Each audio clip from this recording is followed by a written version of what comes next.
I want to paint a picture in your head. Imagine it's the summer of 2011. The first thing you do when you wake up and climb out of bed is turn on your Xbox 360 and insert your copy of Call of Duty Black Ops. You click on the Zombies game mode and start up the brand new map Shangri-La. The television gets brighter as the textures load. The round starting music plays as one of your favorite characters says a snarky quote.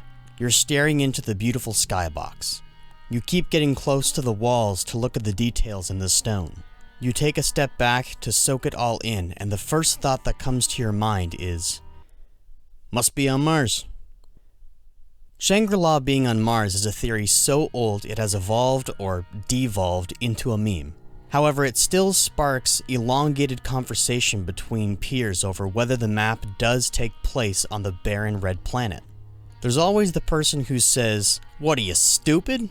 Or the person who says, "You know, you might be onto something."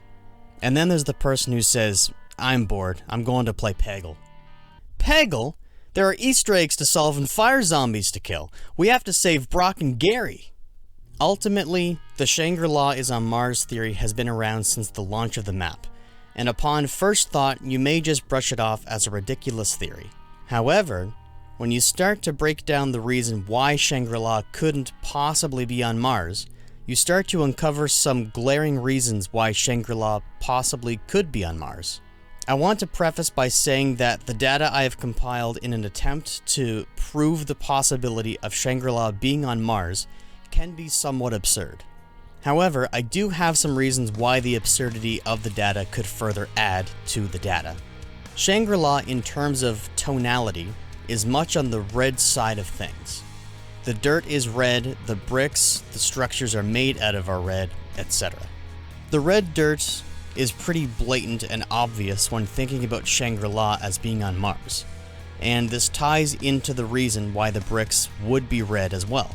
It is typical that the blocks or bricks that are made from the ground the structure is being built upon be the same color as the ground. Mars is a red planet with a red surface. On the eastern side of Canada is a province named Prince Edward Island, or PEI. PEI is infamously known for its red dirt and sand, and because the ground is red, a lot of its roads are red too. I know this isn't the most definitive proof that Shangri-La is on Mars because this applies to all ancient structures constructed on Earth as well. Mexico, Egypt, and China are some examples of this. Let's enter Eclipse mode because this is where a lot of the data I have gathered comes from and is the main originating factor of this theory. In Eclipse mode, many shooting stars or comets can be seen in the eclipsed sky.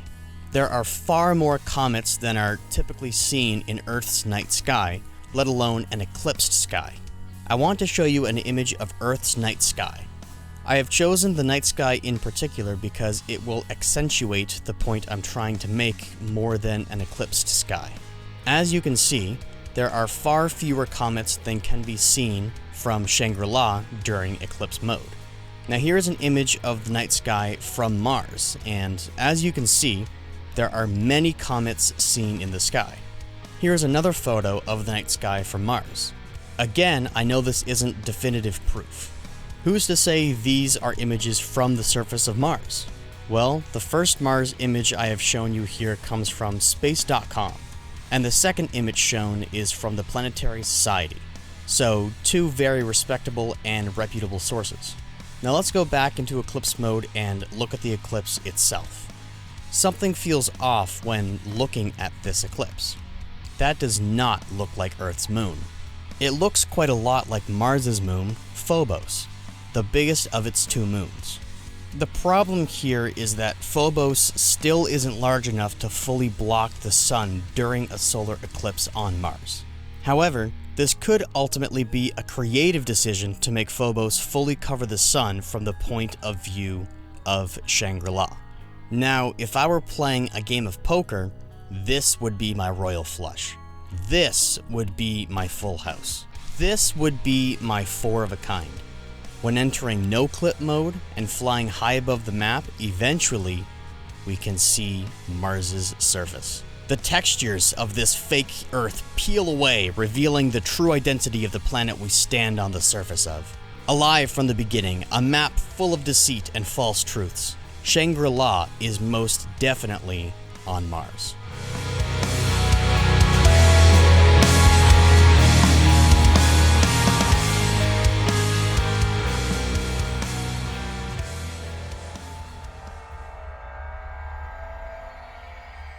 There still are some overshadowing facts here that tear down the walls of data that have been constructed over the last few paragraphs. The first of which is, why is there so much green vegetation on Mars? As stated earlier, Mars is a barren wasteland. Plants can't grow and survive on Mars. How is this possible? There's also running water, fresh water. There's no water on Mars. Some condensation on the surface and in the air, yes, but not enough to form a river like here in Shangri-La.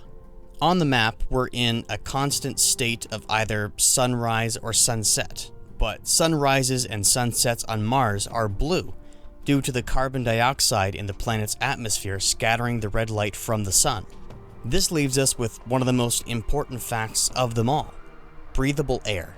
The air on Mars is not breathable, yet our characters are still alive, walking, running, and making snarky remarks. This can only mean that Shangri-La can't possibly be on Mars because Mars is completely uninhabitable. At least it is in its current state. You see, according to NASA scientists, about 4 billion years ago, Mars looked pretty similar to Earth.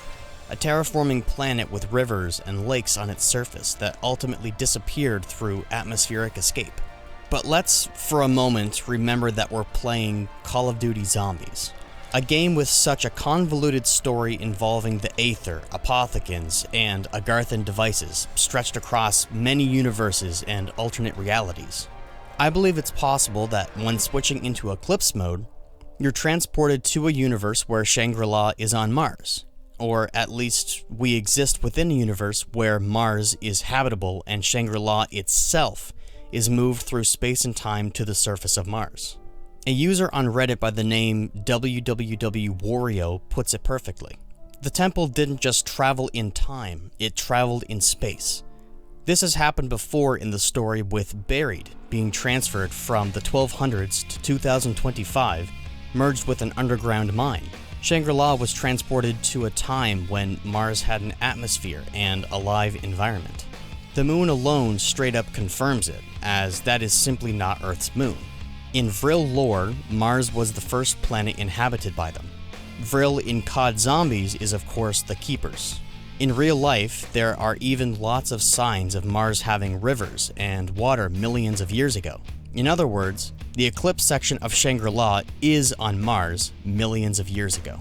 I don't think Jimmy Zielinski ever had the intention of making Shangri-La based on Mars. And objectively looking at things at its core design, it's just a really difficult zombies map based on the mythical place in the Himalayas.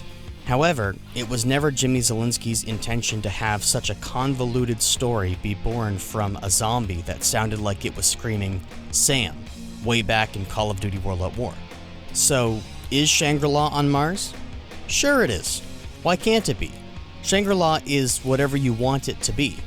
Shangri-La is described as a utopia, and a utopia is described as an imagined place or state of things in which everything is perfect. This is why the zombies map is such a double entendre, because nothing here is perfect.